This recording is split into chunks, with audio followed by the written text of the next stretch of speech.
کہ جناح صاحب کا قائد اعظم کا جو پاکستان تھا وہ تھا ہی اس حوالے سے کہ یہاں پر مائنورٹی اور میجورٹی جو ہے نا ایک ماڈس ویونڈی کریٹ کرے، ایک ایسا ماحول تشکیل دے جہاں پر اقلیت بھی اپنے آپ کو محفوظ تصور کرے اور اکثریت جو ہے وہ بھی ڈومینیٹڈ فیل نہ کرے، اور دونوں کے بیچ میں ایک بیلنس ہو۔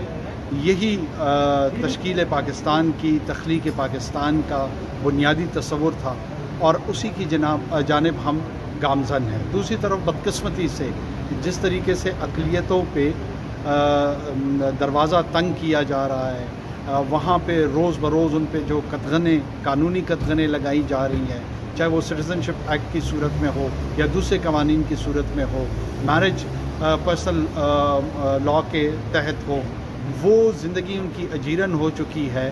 اور 1947 میں جو لوگ تقسیم ہند کی مخالفت کرتے تھے، آج ہائنڈ سائٹ سے یہ ثابت ہوا ہے کہ وہ لوگ غلط تھے، اور جو تخلیق پاکستان کی جدوجہد کر رہے تھے ان کی تاریخی جدوجہد درست ثابت ہوئی۔ بسم اللہ الرحمن الرحیم۔ میں سب سے پہلے تو ساری دنیا کی اقلیتوں کو مبارکباد دینا چاہتی ہوں، اور میں یہ سمجھتی ہوں کہ دنیا بہت تنگ ہو رہی ہے اقلیتوں کے اوپر۔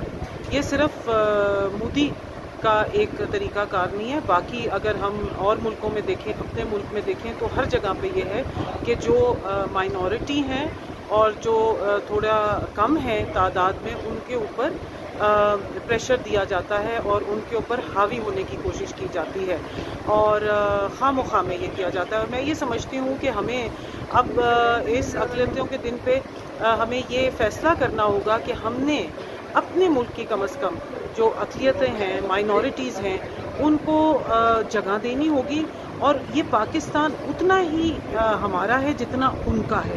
اور دیکھیں، جو ہمارا سبز ہلالی پرچم ہے، اور اس میں جو چاند تارا ہے جو سب سے زیادہ خوبصورت ہے ہمارے پرچم میں، وہ سفید ہے، یعنی کہ وہ مائنورٹیز کا ہے۔ تو مائنورٹیز نہیں ہیں تو پاکستان میں تو کوئی مزہ ہی نہیں ہے، اور مل جل کے ہم نے رہنا ہے۔ اور جیسے کہ قائد اعظم نے کہا کہ وہ آزاد ہیں، مطلب ان پہ کوئی بندش نہیں ہے۔ اور میں یہ بھی سمجھتی ہوں کہ ہمیں اب یہ کوشش کرنی ہوگی کہ جو ہمارے ایجوکیشنل انسٹیٹیوشنز ہیں، جو ہماری یونیورسٹیز ہیں، ہمارے اسکولز ہیں، ان میں ہمیں مائنورٹی سیٹس رکھنی ہوں گی، کیونکہ یہ جو تنگ نظریہ ہے یہ گھروں سے شروع ہو رہا ہے۔ تو گھروں میں جب یہ ایجوکیشنل انسٹیٹیوشنز میں ایسے ہوگا تو پھر گھروں میں بھی کچھ بہتری آئے گی، اور ہمیں ان کو دل سے ماننا ہوگا، دل سے محبت کرنی ہوگی، اور دل سے پیار کرنا ہوگا۔ Happy minorities day. بسم اللہ الرحمن الرحیم۔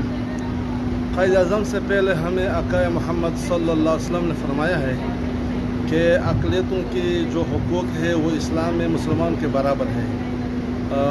تو حضور پاک صلی اللہ علیہ وسلم نے ہمیں بتایا ہے کہ اقلیتوں کو وہی حقوق دے دے جو مسلمانوں کے ہے۔ اموالہم کا اموالنا، عرضہم کا عرضنا، یعنی حدیث پاک میں ہے، اس کا مفہوم یہ ہے کہ اس کی خون مسلمانوں جیسے خون ہے، اس کے حقوق مسلمانوں جیسے ہے، اس کی عزت مسلمانوں کی عزت کی طرح ہے۔ تو اس کے حوالے سے ہمیں ان کے ساتھ پیار سے، محبت سے ان کو اجازت دینی چاہیے کہ آپ نے عبادتگاہ میں عبادت کر لیں۔ یہ ہندوستان تو ویسی ہے، اس طرح حکومت ہے کہ وہ اقلیتوں کو تحفظ نہیں دے رہا ہے، ظلم ڈال رہے ہیں، اور بین الاقوامی دنیا بھی اس سے آنکھوں کو بند کر رہے ہیں۔ لہذا اقوام متحدہ کو چاہیے کہ وہ ہندوستان پہ نظر رکھے اور ان کو اس طرح کاموں سے روکے۔ تو جو بی جے پی کی آئیڈیالوجی اور مودی جس طرح ابھر کر آیا تو ہمیں ہٹلر کی یاد آتی، اور جس طرح وہ ہندوتوا کو پروان چڑھا رہے ہیں، اور باقی مائنورٹیز کو، صرف مسلمز ہی نہیں، اس سے جو کرسچنز ہیں، جو باقی مائنورٹیز ہیں، وہ بھی اس سے متاثر ہو رہی، تو اس کے پورے خطے پر برے اثرات آنے، اور پاکستان کا یہ ثابت ہوا جو قائد اعظم کا موقف تھا، جو ایک انڈیپینڈنٹ اسٹیٹ بنانے کا موقف تھا، آج 70 سال بعد وہ موقف جو ہے اس کو دنیا سراہ رہی ہے۔ اور آپ دیکھ رہے ہیں کہ یہاں پاکستان میں ہر مکتبہ فکر کو، ہر مسلک کو، ہر مذہب کو آزادی ہے، یہاں مندر بھی موجود ہیں یا گرجا گھر بھی موجود ہیں، وہ اپنے تہوار بھی مناتے ہیں آزادی سے. تو یہ فرق ہوتا ایک تنگ نظر سوچ میں اور ایک آزادانہ سوچ میں. اور الحمدللہ جہاں ہم پاکستان کے پرچم میں بھی جو سفید حصہ ہے وہ ہماری مائنورٹیز کا ہے، تو ان کے اس دن پر، اس تہوار پر ہم مبارکباد دیتے ہیں اور انشاءاللہ ان کو سینے سے لگاتے ہیں اور بھائیوں کی طرح رکھیں گے. شکریہ. آج 11 اگست ہے. 11 اگست پاکستان کی تاریخ کا ایک بڑا دن ہے.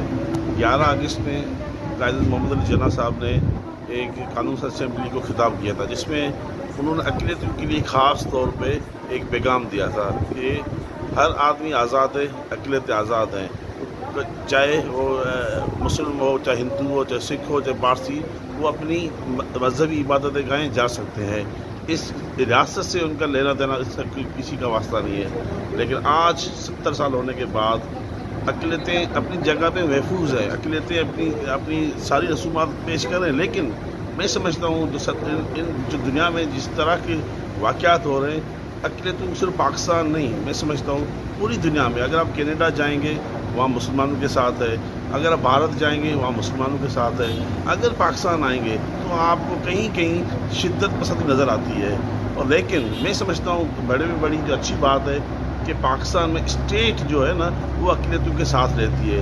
بدنسبت اگر بھارت دیکھیں گے اسٹیٹ اقلیتوں کے ساتھ ظلم اور بربریت جاری ہے. جیسے آپ کشمیر میں دیکھ رہے ہیں مسلمانوں کے ساتھ زیادتی ہو رہی ہے، مسلمانوں کے حقوق پائمال کیے جا رہے ہیں. لیکن یہاں پر دیکھیں، جیسے آپ نے دیکھا کچھ دن پہلے گنیش مندر پہ جو حملہ ہوا، یہ حملہ کچھ ہر مذہب میں کچھ ہوتے ہیں، لیکن آپ نے دیکھا جس طریقے اسٹیٹ نے ذمہ داری کی، جس پرائم منسٹر پاکستان نے مندر پہ کے لیے جو ٹویٹ کیا کہ اور مندر بنانے کی تعمیر کی، آج اس مندر کا دوبارہ رینوویشن اور افتتاح بھی ہو رہا ہے. تو میں سمجھتا ہوں اس میں بڑی بات ہے کہ اقلیتوں کے لیے اسٹیٹ ساتھ رہتی ہے.